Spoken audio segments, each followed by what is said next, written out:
वही बेटा है। और अपने चित्र में आप सभी लोग भगत सिंह जी को रखिए और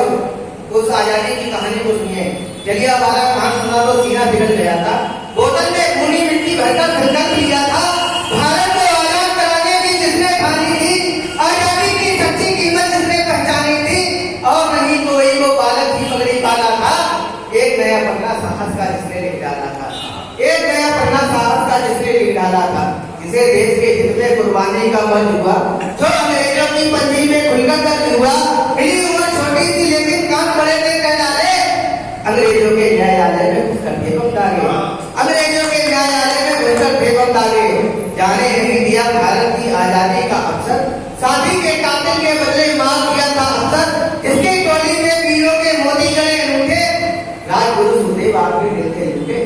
राजगुरु सुखदेव आगे दिल थे लूटे, इसमें लोसल लहरी सबका साथ मिला था जिसको, दुर्गा भाभी शेखर से अधिकार मिला था जिसको, इसकी चपल चाल में फंसते निर्मित नए तिरंगे,